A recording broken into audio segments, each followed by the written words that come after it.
Greetings, Joyful Journeyer. I'm Anita Adams, and I am thrilled to welcome you to today's episode. Joining us is the extraordinary Rozlyn Warren, an intuitive wealth and abundance coach specializing in guiding soul-led CEOs.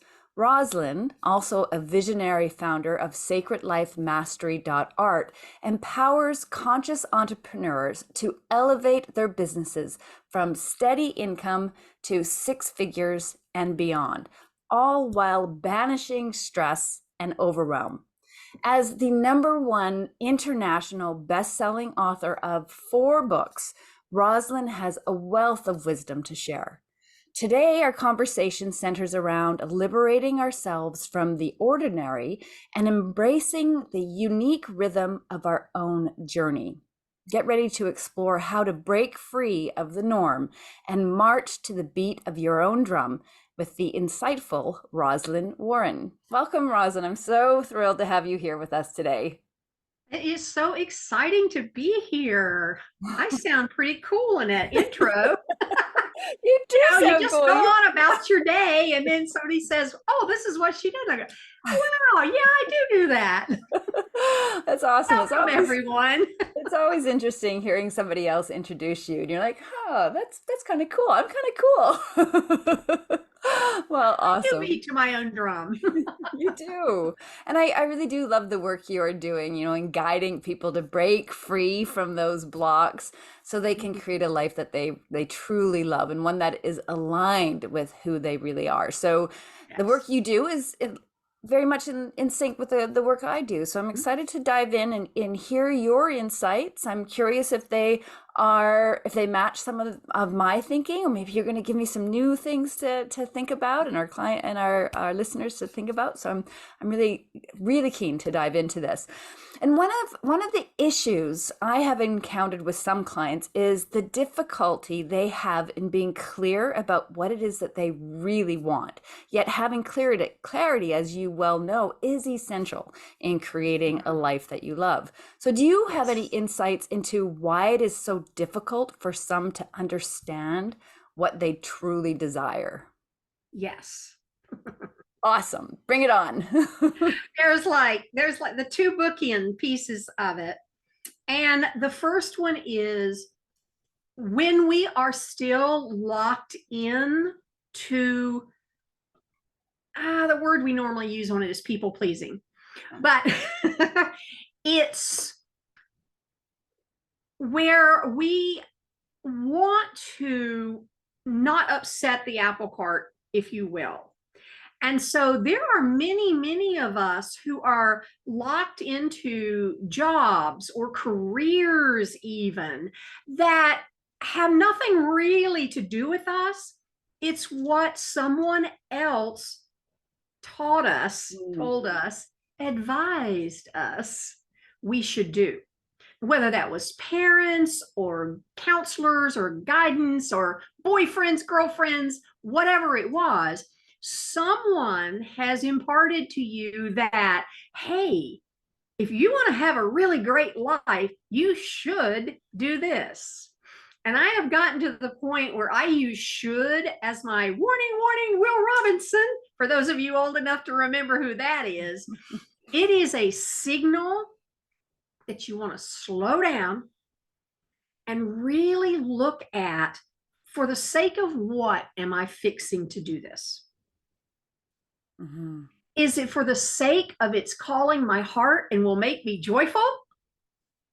Or is it for the sake of going along to get along? Is it for the sake of, well, it's what I've always done, so this is all I can do? I'm stuck, I'm trapped. And if you're going about it for anything but because it's the joy in my heart, then you're going to want to reevaluate, because you are definitely marching to the beat of someone else's drum. And relax. We've all done it. It's almost like a natural passage through planet Earth to do this. So there will come a time when you're like, okay, done with that. I need to unravel it. Then on the other side of that, we have this mechanism that gets set up in our body. And it's a defense mechanism. Fight, flight, flee, stress syndrome is real. And somewhere along in your life, you may have decided you were going to break out. You were going to go do your own thing. And you just threw your heart behind it. And for whatever reason, it didn't work. And it broke your heart. And you're probably got something coming to mind right now. So just take a deep breath and breathe through it, calm your nervous system a little bit. But it's there. And what it has done is it has created a embedded in your nervous system warning. So now when you go, ooh, I really want to do that part of you goes, that's too dangerous. We are not going to have our heart broken again. So think about when you set a big goal, or you think about setting a big goal, or you're thinking you might want to think about something that you might really, really want. What is the first thought that runs through your head? Yeah. And how are you going to do that? Yeah, that's familiar. Even on the path that I'm right now, when first started thinking about teaching people how to tap into their higher selves, their inner wisdom, and the very first thought that came was, "Who are you to do that? Who's going to listen to you? Who do you think you are?" It's like, wow, that voice was loud, and it took a year before I finally found the courage to lean in and listen to the other voice that was encouraging me to go down that path. Oh, yeah. And recognizing that we have all sorts of labels and names and things that we've put on all of this, but bottom line, at the bottom of it all, it's that self-protective mechanism that wants to keep you safe. And unfortunately, the only way your body and ecosystem and nervous system knows to keep you 100% safe is to stay exactly the way you are. Yeah. Because it might not be great and it might not be what you want, but they know how to deal with it. It's familiar, isn't it? So Yes. we are hardwired to stay in the familiar. Yes. Yeah. Absolutely. Absolutely. So then it plays out in life that, number one, you can't really even dream these big dreams anymore, because the minute you start going there, you get shut down. Oh, that's interesting. So that's what you're saying is preventing people from actually being really clear on the desires that they Yes. have, because they're being shut down before that desire can take real blossom, take hold. Yes.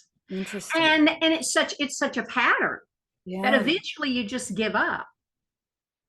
You give up even thinking about, well, who am I? So this is one of mine. Why not me? Why not you? Why not you be the next biggest, brightest star in the sky? And we know we have a little work to do here. So the ends up, because if we do not have a vision, there's an old scripture that says, without a vision, my people perish. And we don't have something that is bigger than where we are, that's actually bigger than we are, to draw us forward. We are creative beings. We came here in the image of God, if you will, but what it means is we are creative beings. If we are not creating, that's where the joy is. That's where the expansion is. That's where the juice is.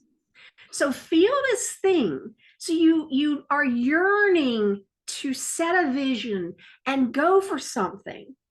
And then you're shut down, shut down, shut down. So you settle for, okay, I know how to do this, so I'll just keep doing it.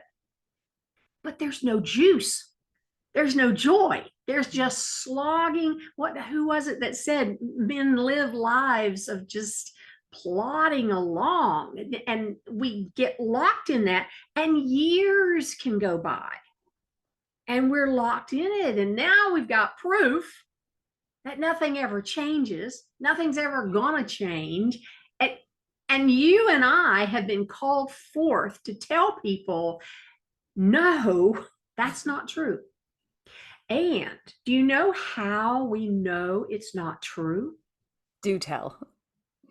The minute you say, this is all there is, you feel bad. Hmm. And that is your emotional system telling you that what you are thinking, feeling, and believing in that moment is 180 degrees from what spirit and source sees you as.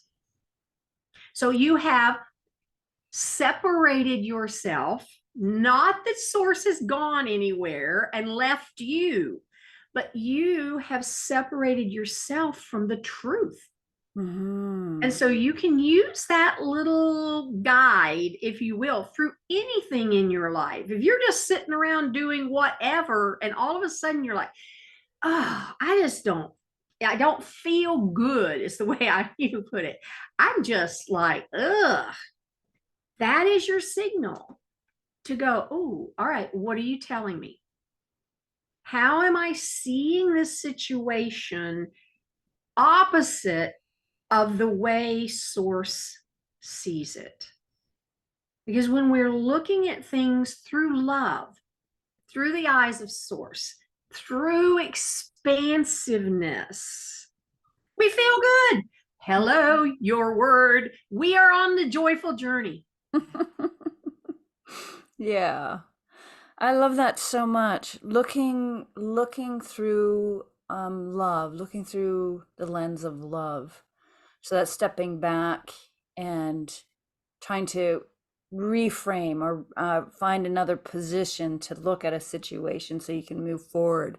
I want to talk a little bit about that and about your strategy, or how we move forward when we've been in these patterns over and over and over again. Like, how do we break free of those patterns? You gave us one clue, the recognizing the word should, is that the warning bells. You know, if you feel like you should be doing something, that's where you can start. You can start and ask, well, why should I? You know, where does that come from? Should I do it because it brings me a lot of joy? Or should I do it because my parents expect me to do it, or my partner expects me to do it? So it's a great first insight. Yes. What's next? What's the next thing that will help us shift the pattern, or further identify? Maybe it is, do we have to further identify? Yes, that's for me, that's the first start. And this was a habit I had. Was the minute I identified any little teeny tiny thing, I immediately had to fix it. So I went around putting band-aids on stuff for, like, I don't know, 40 years. Are you talking Oh, about like here's this. in your business? And business and life, Okay. everywhere. It was, Yeah. oh, I see this little tiny piece here, and I just, oh, I'm gonna fix that. Right. So what I do with clients now is we take a look at their patterns, Yeah. and we not to fix anything.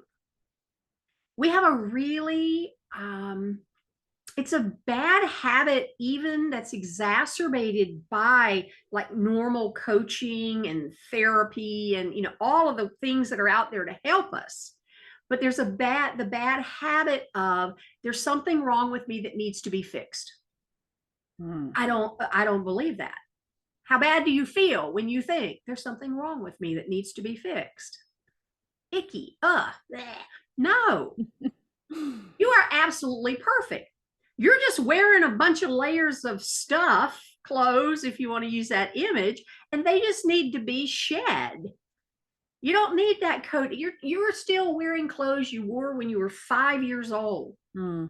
Or 12 years old or 16 years old, or all these little pieces of identity that you've picked up through the years, and we are no longer that. To let it go. One of the things that I did through my processes of working with is, so the whole point is to become aware. Step number one. You cannot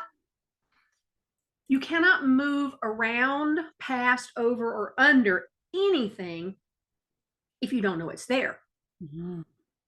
And so if it's just this invisible mountain and you keep banging into it, well, you don't know it's there, you don't know what it is, you just keep banging into it. Well, this is my life, bang. This is my life, bang. So that's the kind of piece. I actually have on my website, there's a dance journal, and that's what the universe gave to me. And it's that anytime I felt any way off, I'll try to keep labeling things from being good and bad, but anytime I felt anything off, it's a process of going in. Okay, what's the story? Mm. What am I telling myself? So what has happened through this process is I just had one today.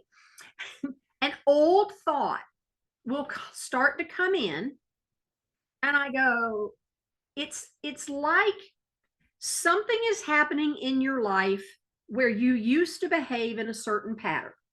You used to have a certain thought, it's just like playing a game of Monopoly. If I do this, you're going to do that. And if I buy this, you're going to do this. Those kinds of pieces. We have these games playing in our lives, and it makes life easier. I mean, if you had to wake up in the morning and go, wait, all right, I picked this leg up and I put it on the floor, and then I got to pick this up, we'd never get anywhere. So we hop out of bed and we hit our routine. So it's a gift. But when we get to the point where everything in life is just brain dead routine, now we're stuck in the hamster wheel and the pattern.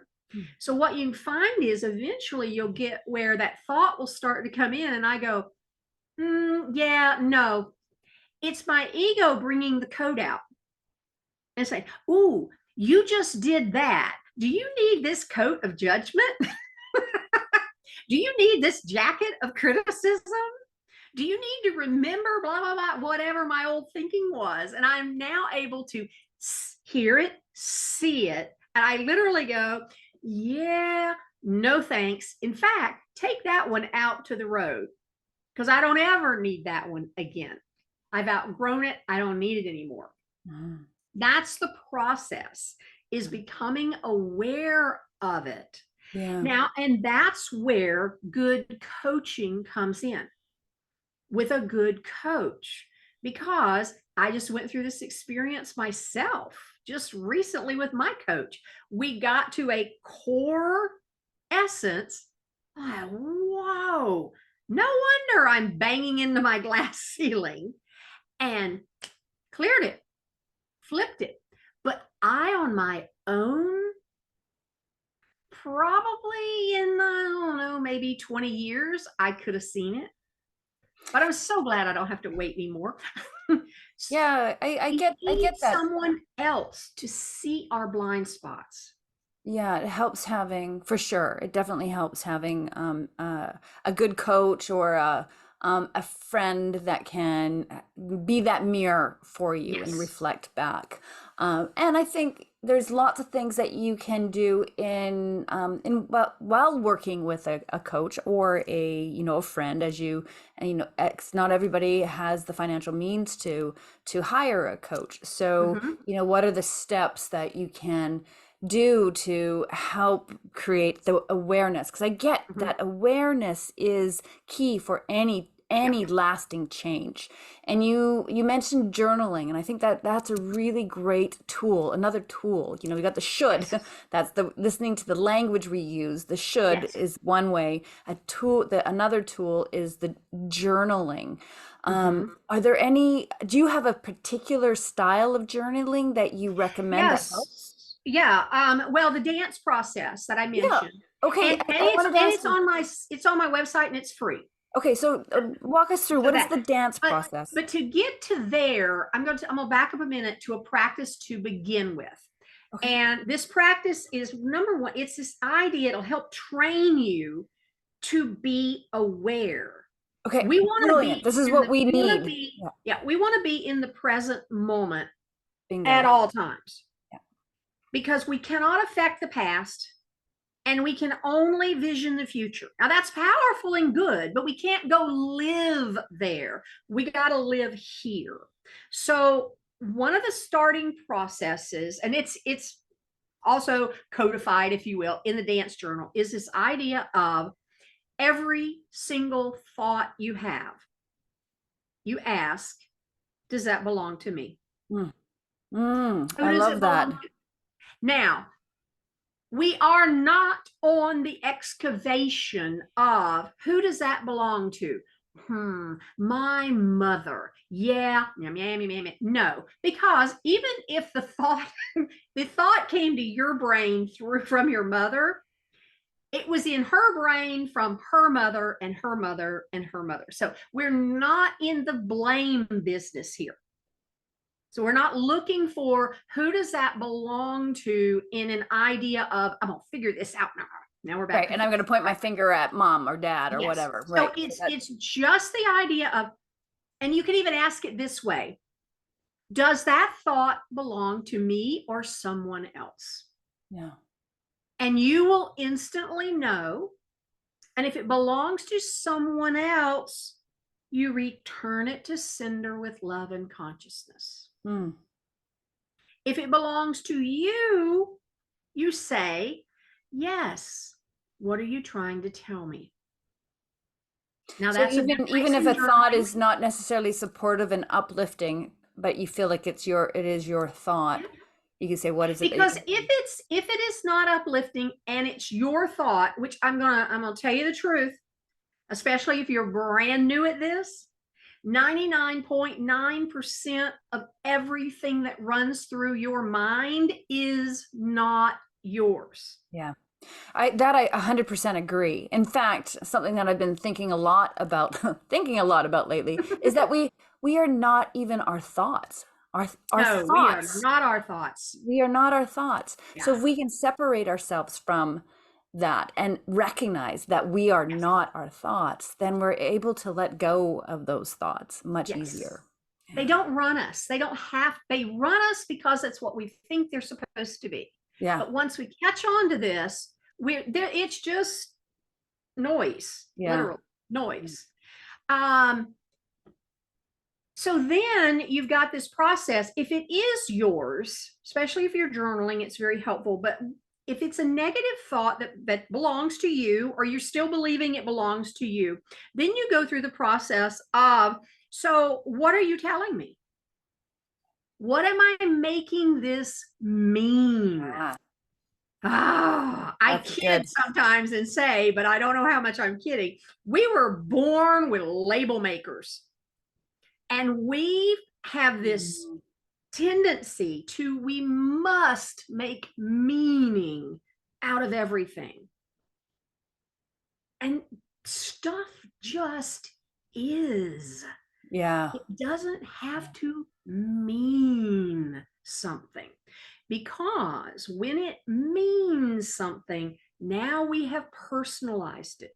We are now creating an entire story around it. And that's where your belief systems came from. Something happened. You're a kid. You heard your mom and dad arguing about money. You internalize, because you heard it more than once, you internalize that having money causes people to fight. I don't like it when my parents are fighting. Now that's an instinctual, because they're your safety mechanism when you're a kid. So this money is bad. Mm-hmm. Now you're an adult, you're trying to run a business, and you're not making any money. It doesn't make any sense. But I'm telling you, you believe money's bad. How in the world are you going to let money in? Mm-hmm. Or if you happen to let money in, you're going to get rid of it as fast as it came in. We all hear about poor people. I'm like, oh my God, I'm going to start sending them notes and inviting them to coach with me. People who win the lottery. And within 3 years, they are worse off financially than they were before they ever won the lottery. They got rid of that money as fast as they could because to them, they are not people who have money. Right. Now, in their head, they are thrilled. Lord knows how much money they spent trying to win the lottery. Mm-hmm. And it's finally happened. And they don't understand that what's going on right here can't buck what's going on underground in the subconscious. And that is what you can bring up. So what I found is when I first, my guides gave me dancing and I'm journaling and something would happen and I'd be all about it, right? And it'd take me 3 pages to get it all out. And then you clear the energy and, oh, wow, I feel better. Now, yeah, it's probably 4 lines. Right. Because I've cleared it and cleared it and cleared it. But what comes up is in those 4 lines, I'll say something like, having a lot of money is really hard. And I'll go, whoa, wait, I don't still believe that. No, I don't believe that. So cancel, cancel, cancel.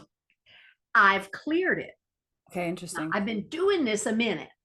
Yeah. But that's where we're going. We're going to where being aware of how you feel, being aware of the thoughts running in your head so that you can look at them and identify what it is you actually believe.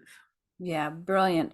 Okay, I love this. So it's basically 2 questions that you're asking yourself when you're doing this journaling process. And the first one is, does that thought belong to me? So as you're writing, maybe your stream of consciousness kind of putting stuff out on the paper, just the gunk out, and something comes up, and you're like, does that thought belong to me? So that's number 1. And and who does that? Well, that's actually before you even get to the journaling. That's just something goes on, and you go, whoa, whoa, whoa, whoa, whoa. Okay, so you use that Whoa, question. whoa. Does that belong to me? Yeah. I'll tell you the story about the woman who taught me this. And the person that taught her tricked her, but she laughs about it.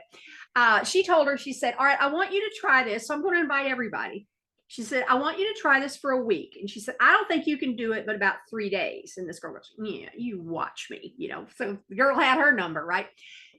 But every single thought you have, I want you to say, is that thought mine? Who does it belong to? And then feeling. Not doing anything with it, just feeling. Is it mine? Is it not? Oh, it's not mine. Oh, cool. Okay. Well, if it's not yours, just, walk on. So about 4 days in, they'd gone to a restaurant and there was a long line to get into the restaurant. And so she and her friends are standing there chatting. And all of a sudden, the thought came into her head, wonder where there's a good Mexican restaurant. And she automatically, no, it's not my thought. It's the guy behind me. So she turned around to the man and she says, hey, Mama Lapitas is the best Mexican in town. It's just down the block and turn to the left.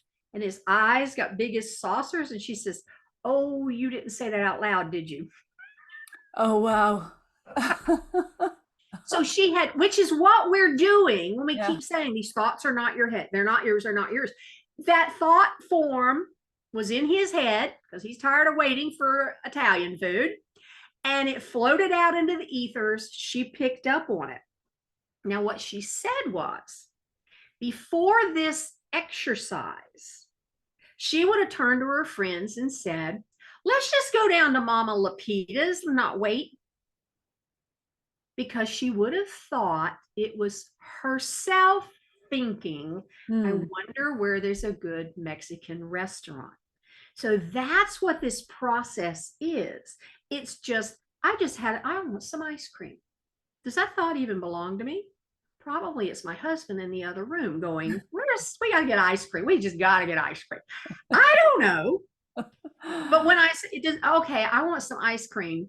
Does that thought belong to me? No. Okay, well, I'm busy. So, okay, whoever it belongs to, I return it to sender with love and consciousness, because I don't need it. It's not mine. So once you get to there, then your brain starts, it's like the monkey parade. And you got that monkey parade tromping through. So you can get, I promise you, I can hear the monkey parade tuning up about 2 blocks away now. And I go, guys, you don't have a permit to come.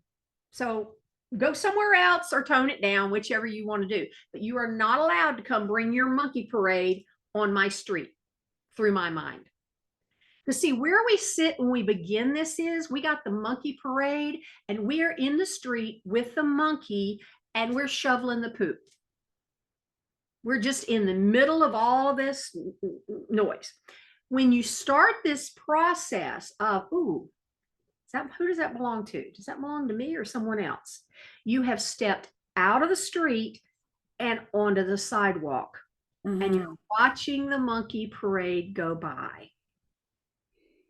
And who are those monkeys? Where's that old saying? It's a Polish saying, not my monkeys, not my junk. Yeah. You were just watching them go by. Isn't that interesting? Isn't that interesting? And then if you get triggered, you can take it to the journal. And it's the idea of just what's happening. My husband yelled at me. My husband brought me ice cream when I told him I didn't want it. What am I making that mean? Yeah, that's a really good question. Assumptions I am having about it. What's the expectation that I had? And then once you work through all of that in the journal, you get to the last question is, which has started our whole conversation today. What is it I would rather have instead? So you're irritated about work. You're irritated that work is hard and you don't like it, and all the alls, but you can't quit. Blah, blah, blah, blah, blah, blah. So you start journaling about it. Mm-hmm. And then what does it mean? Well, it means I'm going to starve if I don't go to this job. I hate this job. I don't want to do this job. I was assuming it would be a better thing. Golly, my parents told me that if I did that, I would have a great life and everything would be hunky-dory, and it's not. It's awful. I hate it. What would you rather have instead? Now you've cleared some of that angst out, and you're really and you hit on a big one. My parents said that if I filled all these blocks, my life would be great. My life is not great. And it gets you to a place where you can go, but what do I want instead? I really want, some people will say, get to a place of, I really want to figure out how I can love my job.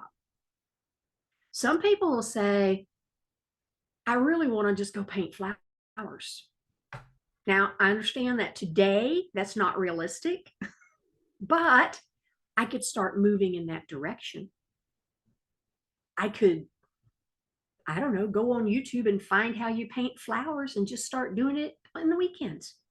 I could make, but now you are in the proactive versus reactive creative process. Yeah. And that's where your joy starts bubbling up. Before then, you are stuck in a hamster wheel of someone else's making, and you can't see no way out. There's nothing you can do. And you just feel like you're carrying around, because you are. Yeah. You feel like you're carrying around a load of bricks. Right. Okay, you're giving us some really good, practical, easy to use tools right here. So again, I just want to reiterate really quickly. So there's actually 3 questions that we're working ourselves through, and that is what is helping us to create greater awareness. Yes. When those thoughts come, does that belong to me? What am I making this mean? I think that's really powerful, asking that question and then journaling about that. And then finally, what is it that I rather have or create in my life or do? So those are 3 brilliant questions to be journaling about. So thank you for sharing that. In order to really march to the beat of our own drum, so we got to start there and find that clarity. I think we also really need to just slow down. what's your process or what do you recommend to your clients to slow down? One of the main things that I practice, and so now I have it all set up where I bring clients into it, is we step out of societal time. Yes, we still use a calendar, so I could show up here on Thursday at 1 o'clock to be with you. So we do use clock time, to that purposes. But we don't run our lives by when we're supposed to do things because the calendar has changed. And for me, one of the biggest ones is what we're coming up to, which is January 1st. Hmm.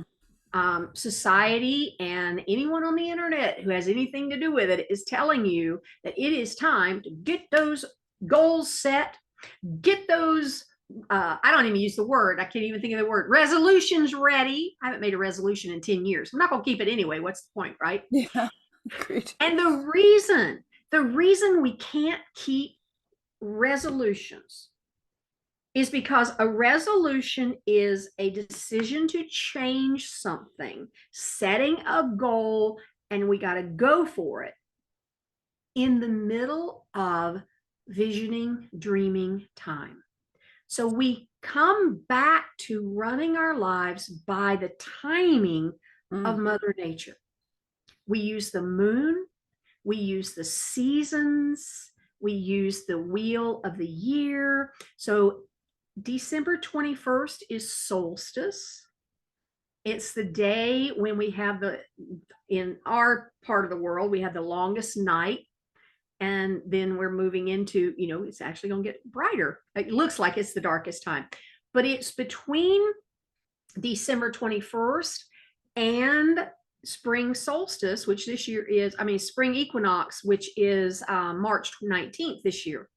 In that 3-month period, we're not supposed to be setting goals and going banging into the new year. It's not the new year yet. Think about Mother Nature. What is Mother Nature Mm, doing in the right. dead of winter? Resting. Resting and growing Yeah. underground. Yeah. Then it begins to spring up and now flourish. That's when we take off. But what society has done to us is if we're not set and ready and hitting the ground running on January the 2nd, we have wasted another whole year. Now, how bad does that feel? Yeah. Therefore, we know it is Yeah. not true. Yeah. So are you saying that we should take the first 3 months of the year to slow down and to recalibrate for the new year that actually begins in the spring, at the beginning of the spring? Yes, absolutely. Now, does that mean that we don't sell anything? We don't call in clients? No, absolutely not. But now the first year is a little bit trickier because if you're used to going January to December, you probably don't have your January, February, March planned yet. But that's okay. If you're coming into it, then the universe knows and it'll take care of you as it always does. But what you'll do is then when we get our big plans together for the year, we plan it from March to March. So you knew what you were going to be doing in December, Right. January, February. But your big, I got to get this stuff together. I got to hit it. I got to go, go, go, go. That's dissolved. And you do what your body really, really wants to do, which is sit in a chair with a cup of hot chocolate Oh my gosh, does it and ever want that? dream. And Yes. that's why your body wants that Yeah. because that's what think about farmers who are like there is nothing they can do. I mean, Right. their ground is under 12 feet of snow, right? They got to sit and look at the seed catalogs.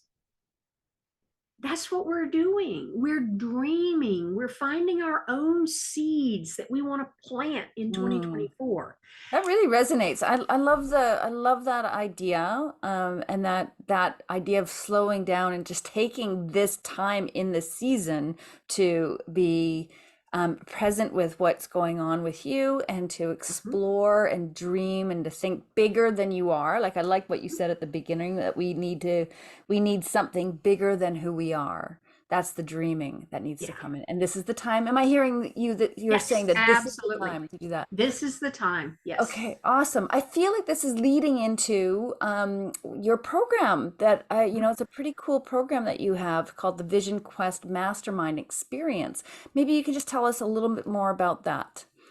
Yes. So what I've put together, it's a 3-month container for the process. Ah, And so we have a call it a robust guidebook, and I treat it like a quest, like we were going on the El Camino walk. We've got milestones, and so you don't get this ginormous book dropped on your porch to take care of, right? Because what are we supposed to be doing? Resting and dreaming. So it's dripped through the time when you need it. So we do want, because something does change on January 1st. The numerology changes. So the energy of 2023, which was a 7 energy, is shifting, very great news, into the 8 energy of prosperity and wealth. We nice. all use some of that. So Yes. we want to close out and release the container of 2023. That we do want to do. So we do that in the quest. And we want to, which is something we have a really, was another thing we don't do enough, is celebrate. Mm, We want to glean from 2023 all of we've gained, all that we did, all the things we want to celebrate, and we celebrate. And then we want to look at 2024 for a kind of a general overview of how do I want to feel at the end of 2024. And then we continue through the process. We have 10 distinct milestones, and they're based around the one's the solstice. So we call those sacred pauses. It's when Mother Earth literally stops, takes a breath, and moves into the next season. So Mother Earth is moving out of autumn into winter on that 21st of December. And so we take these pauses, and then we meet again at every dark moon, which is actually the new moon is 3 days. It's dark moon. It's the day before, the day of, and the day after. So we meet then, and then we meet at full moon. And we have energetic alignments during that time. So as you're working through your guidebook, walking the journey, we meet up and we clear all the energy mm, that you have brought to the surface, that you're working through, and we clear it all out. So you've got a whole group of women, mainly. I haven't had a man yet, so I kind of gear toward women. You are with a whole group of women who are on this same path and right. on this same journey. And so that's what we do together. And then, because, and that's why I'm Sacred Life Mastery.art. Mastering your sacred, joyful life is an art form. And Mm, it's not a one hit, here's what you do, bye, have a nice life. So after the quest ends, we stay together for the next 9 months. So it runs, from this one to solstice in 2024 in Sophia Temple is what it's called. mm, And there we're again meeting dark moon and full moon so that we are staying together, staying aligned. And it's a remembering, mm. if you will, because what are we doing? We are working at letting go of and unremembering all of the things we've learned along the trail that no longer, they Sure. don't fit us anymore. Right. They're Oh, I not love who we that. are. Yeah. We don't have to hustle. We Yeah. don't have to push. We don't have to shove. Beautiful. If somebody was interested in learning more about you and or your programs, where's the best place to send them? I'm assuming that's your website, but if you can say it again for Yes. Sacredlifemastery.art. art. A-R-T. Nice. And I know that you have some links below, Yeah. but on that site you can find the dance. You can find my other assessment around some other indicators that you might be pushing up against goal trauma. So that's Right. there That as that was well. a freebie that you were offering Yes, for that's the the free, and it's right there on the page. I think we'll perfect. have that link below as We well. will, for sure. We will. Yes, Yeah. yeah.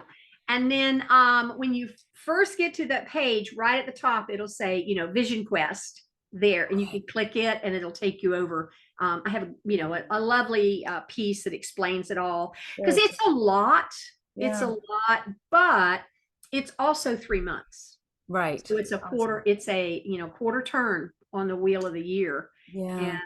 we've had people have been, this is the 5th year, and I have people who are already back in, and they, Awesome. Yeah. one gal says, I can't not do Vision Quest. It's my yearly retreat with myself. Oh, I love that. That's great. Maybe that's the way we need to approach this kind of work because it is a retreat. It's time where you go in, Yes. explore, um, evaluate, relax, slow down, listen to the beat of your own drum so you Mm. can powerfully move forward into creating the life you really want. That's wonderful. Thank you so much, Thank Roz, you. for being with us here today and sharing your wisdom and your insights, your experiences, your stories. We really truly appreciate you and your time. And Joyful Journeyer, please, if you like this episode, please comment, review, share, subscribe, do all the love. Share it with somebody that you think may benefit from it. And we will catch you next time. Bye for now.